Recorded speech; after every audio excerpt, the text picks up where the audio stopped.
அக்ஷய், விஷ்ணு, பிரம்மா, நந்தி 3 பேர் கணக்கு. உலக நாடு எல்லாமே கோயிலை பூட்டிடுவார். டெல்லியிலேருந்து தமிழ்நாடு வரைக்கும் எல்லா கோயிலையும் பூட்டி எல்லாமே சாமிகளை வச்சு ஒரு பேப்பரை அடித்து இத்தனாயிரம் கோடின்னு ஆளுநரை வச்சு நியமித்து பூரா அங்கங்கே கையெழுத்துக்களை போட்டு எல்லாம் பேப்பரை வச்சு விளையாடுதான். நீதிமன்றம் கோர்ட்ஸில் விளையாட்டுனா கோர்ட்டு அவமதிக்கும். கோர்ட்டு கிடக்கு அப்படிங்க அரசியல்வாதி. அதான் விளையாட்டு. வெளியில் விளையாடுதான். உள்ளே போனால் ஒரு பெட்டிஷனை போட்டு தப்பிச்சு போயிடுதான். இந்த 2 கணக்கு உள்ள வரையில் பலாயிரம் கோடி அரசியல்வாதி தப்பிச்சிருந்தான். லாயரை வச்சு இந்த மனு போடலாம், இந்த மனு போடலாம். ஒரு 2 தரப்பு உள்ள கணக்கு நீதிமன்ற கோர்ட்டில் வழக்கறிஞர்களை பார்த்து அந்த எம்எல்ஏ, எம்பி, மந்திரி, முதலமைச்சர் அந்த வழக்கறிஞர்களை உள்ளே கொடுத்து அதை உள்ளே தப்பிச்சிருந்தான். அந்த தப்பிக்கையில் உள்ள கணக்கை இப்போ பிடிப்பார்.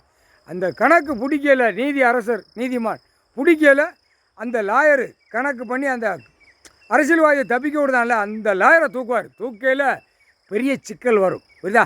பூமி அழிச்சு கொண்டே இருக்கான், உள்ளே நீ வழக்காடுத, எவ்வளோ அழிக்கான்னு உனக்கு தெரியுமாடான்னு அந்த கேள்வி கேட்காரு வழக்கறிஞர்கள்.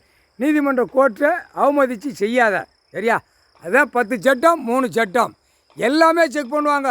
மில்லு, தொழிற்சாலை அனைத்தும் செக் பண்ணல. ரயில் பயணம் மாதிரி ஏற்றுவார். ரொம்ப அதிகமாக தப்பு இருந்தால் ஷூட்டிங் ஆர்டரில் அந்த இடத்துல முடிச்சிடுவார். இந்த ஜெம்மத்தில் 7 ஜெம்மத்துக்கு அப்புறம் என்கவுண்டர் ஷூட்டிங், அந்த கன் இந்த ஜெம்மத்தில் வருது.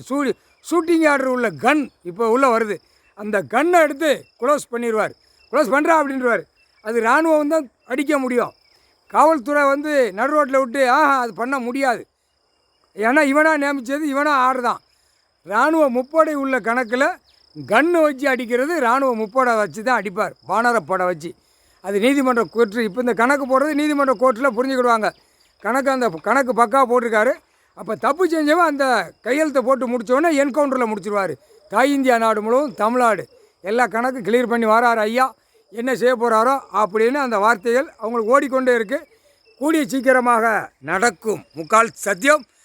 எல்லா 2ஆம் நம்பராக தயாரித்து அவன் பொண்டாட்டி புள்ள பட்டு மெத்தையில் உருட்டி படுத்து நக்கி பூமியை எங்கெங்கே ஓட்டை போடணுமோ ஓட்டையை போடுதான். வானத்தில் எத்தனை ஓட்டை போடணுமோ அத்தனை ஓட்டையை போட்டு இந்த படிப்பால் கல்வியால் பாழாக்கி வச்சுருக்கான். ஒரு பேர் இருக்க மாட்டேடா. அடி கொடுக்கையில் உனக்கு உழைப்புக்கு உயிர் வாழ்றதுக்கு என்னடான்னு கேள்வி கேட்பாங்க. விவசாயம் விளைஞ்சா சாப்பிட்னா உயிர் வாழ. அப்போ அந்த வார்த்தை வெளியில் வர்ற அளவுக்கு அடிப்பாங்க. மொந்துன்னு லட்சிட்ட கொடுத்தாத்தான் அப்போ தான் தெரியும். முக்கால் சத்தியம். அடி வாங்குவாங்க.